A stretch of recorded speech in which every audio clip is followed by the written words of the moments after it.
Leg quarter, Java rice, 87 pesos lang po yan. T-Rex. Paanang T-Rex or Dino? Are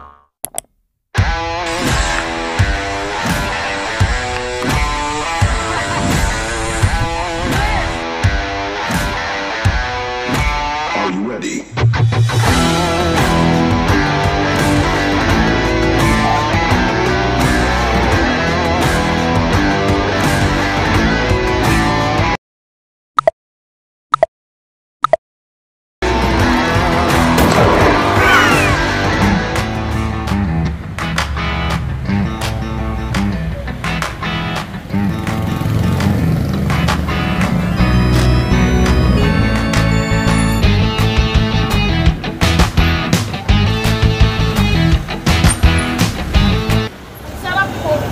Ayun oh.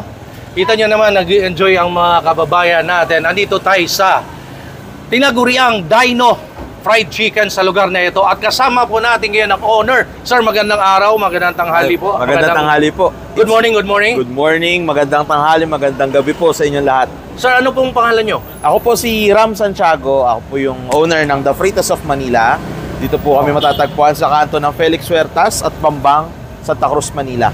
Sir, gaano nakatagal itong negosyo na sikat na fried chicken? Apo. Bali, nag-open lang po kami, sir, noong January 16, 2024. So, magto 2 months pa lang po kami ngayon and we are very thankful na tinatangkilit tayo ng mga customer natin. Kasi talaga naman pong sulit yung ating Dino Fried Chicken. Halagang 87 pesos, sir. May kasama ng kanin. Tapos, pag walang kanin, 75 pesos, sir. Actually, hindi po kami yung nagbansag nung Dino Fried Chicken. Sorry to cut you, ha? Apo. Ano ba talaga? Kasi pag nandito ako kanina, ang sabi sa akin ng mga tao dito sa paligid nung nagtanong-tanong ako, Dino Fried Chicken, Dino Fried Chicken. Ano ba talaga ang pangalan? Actually po, ang unang tawag lang namin sa kanya, fried chicken ng The Fritos of Manila. Fritos of Manila talaga? Opo. The Fritos of Manila po yung pangalan ng tindahan. Tapos ang concept lang talaga namin, makapag-serve lang ng quality kanto fried chicken. Yes po. Pero narinig na rin namin sa mga customer na meron pa ba kayo nung Dino Fried Chicken? Yung iba nga tawag nila T-Rex Fried Chicken. T-Rex? Opo, yun pa yung tawag ng mga customer. Yun, nag-spread out na. Yes, opo. Yun, doon nag-start sa mga tao. Opo, actually hindi sa amin. Sila po nagbansag. So, nung narinig ko yun, pwede Sabi ko, magandang pangalan niya. Hindi nyo na pinalitan? Yes po. Ang pangalan talaga ng store, huwag kayong magtataka guys ha. Ang pangalan talaga ng store nila, sir, na fried chicken ay Fritos of Manila. Yes. At dahil binansagan ng mga tao dito, T-Rex or Dino Fried Chicken, yun doon sila nakilala. Pero pangalan talaga, Fritos of Manila. Correct po. Ayun. Tama po. Again, sir, ilang months na yung business? Magto 2 months pa lang siya, sir. Pero ang galing, no? Opo. Nakita ko, ang lakas nyo sa online, ang dami nyong customer. Yung 2 months ninyo, biglang boom! Opo, syempre, ina-assure natin kasi, sir, na quality talaga yung manok Hindi lang siya basta malaki. Yes po. Oo, so kasi hindi po bababa sa 2 hours siya minamarinate. Tapos gawa po siya sa 10 magkakaibang herbs and spices. So hindi po siya... Pwede bang yung sekreto na herbs and spices, ibulong mo sa akin? Yung isang sekreto na lang, sir. Sige. Kailangan mahal mo yung ginagawa mo. Ayun, importante doon. Importante po. Kung ano yung craft na pinasok mo, yakapin mo buong buo with puso. Tama po. Ayun. Kailangan gusto mo yung ginagawa mo, tsaka mahal mo yung mga customer mo, kasi wala naman tayo kung hindi nila tayo tatangkilikin.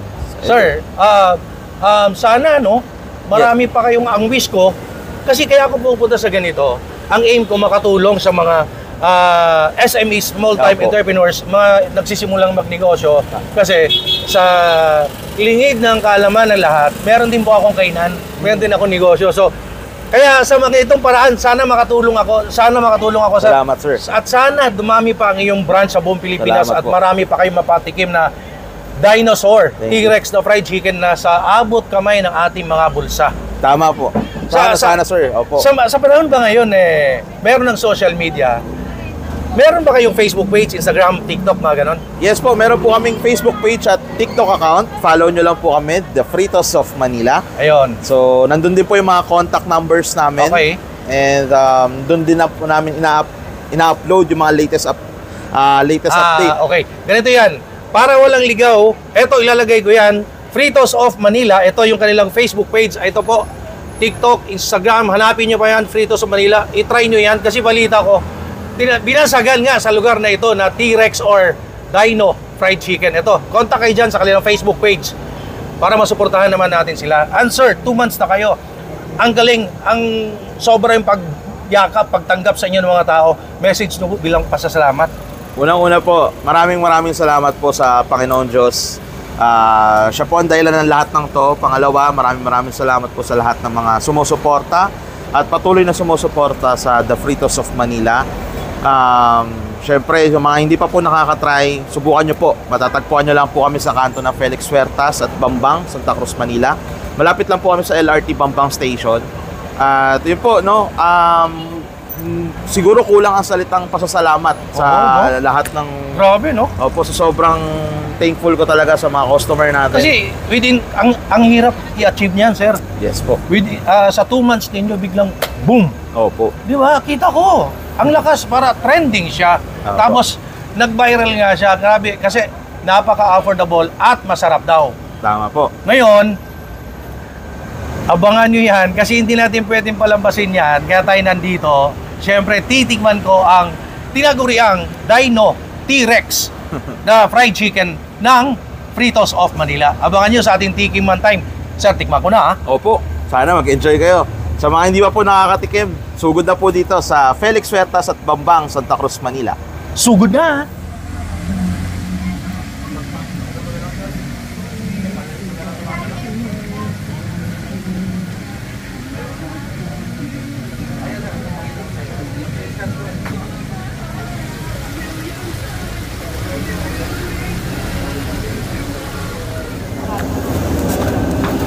Para mas Ito na ngayon ang inaabangan ng lahat, ang ating Tikiman Time. Guys, kalmahan nyo lang. Huwag masyado. Huwag masyado. Mga best friends natin dyan, kalmahan lang ang puso. O, ito. Bago nyo tikman, ako muna titikim. Of course, pakita ko sa inyo, ito yung leg quarter, Java rice, 87 pesos lang po yan. T-Rex. Paanang T-Rex or Dino. Ayan ha, Fritos of Manila. Meron sila ditong sauce na, ito may gravy. Gravy guys. Ayan, gravy. Oops. At dalawang klase yan. Meron din silang suka. This one is the suka. Ayan. Fried chicken.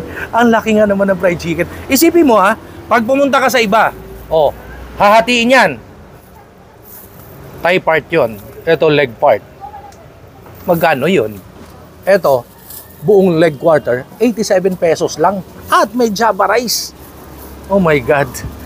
Woo. So ngayon, ito na nga. Asan yung puwet? Gusto ko yung puwet eh. Totong puwet. Tikiman tayo mga katikiman. Ha?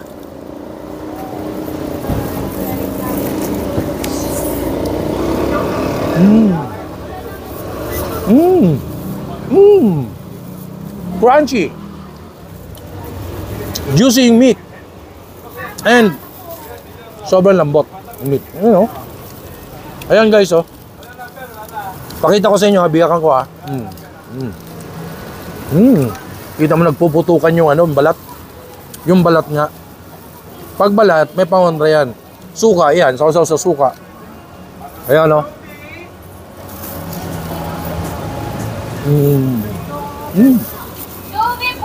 Java rice.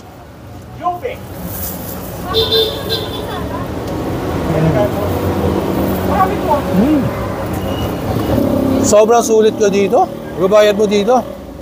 Ayun guys ito yung kita. Dip natin dito sa kanilang gravy naman. May gravy tsaka suka eh. Ayan. Tikiman time.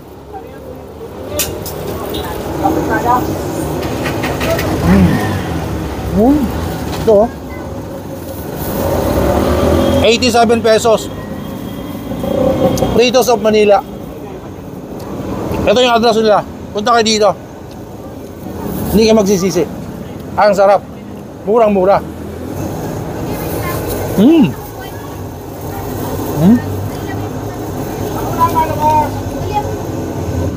Grabe ang sarap ng manok nila. Ito yung mga nakatago Kanto Fried Chicken. Considered as Kanto Fried Chicken, pero ang sarap and very affordable. Yan.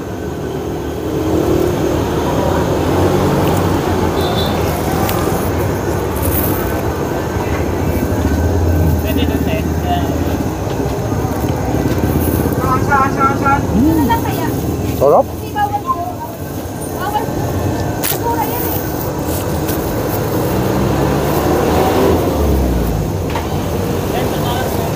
Grabe guys. Ito, sarap. Sarap. Promise, ang sarap ng fried chicken nila. Ayan gravy. Dito. Rice. Sama-sama na yan lahat. Tulak.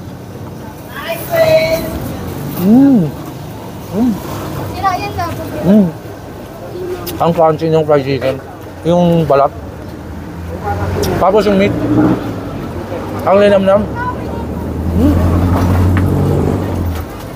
Guys, very soon magkakaroon sila ng Kailangan pa. Dino Chicken Inasal. Oh. Ngayon, yun, malapit na sinabi sa atin. Malapit nang ilabas. At same price, 87 pesos with Java rice. Oh, yun. Chicken Inasal naman. Yung mga health conscious, ayaw sa may mantika, yung oil, abangan nyo yan. Pero ngayon, ito, enjoy ko muna yung aking Dino Fried Chicken. Grabe ang sarap ng Fritos Manila Fried Chicken. Nakita nyo naman gano'ng kalaki, gano'ng kasarap, gano'ng karami yung Java rice. At syempre sa mga nag-aalala sa akin sa ating kalusugan kung saan-saan tayo pupunta, saan-saan lugar at saan-saan at kung ano-ano yung mga tinitikman natin na pagkain, no? Wag ho kayo mag-alala dahil kasama natin ang produkto ng iFern, ang Ferndy. Ayan po. Kasi nag-i-invest tayo ng pagkain kung ano-ano pinapasok natin sa ating katawan. Kailangan din natin mag-invest para sa ating kalusugan. So, Ferndy, yan po ang kasama ko lagi. Kailangan natin to lalo sa panahon ngayon, mga nagdaan ng mga virus na yan. At syempre, sa mga pinapasok nga natin na pagkain sa ating katawan, hindi natin masabi kung healthy or not healthy. Pero, pag si Ferndy ang kasama natin, sigurado yan, ligtas kayo.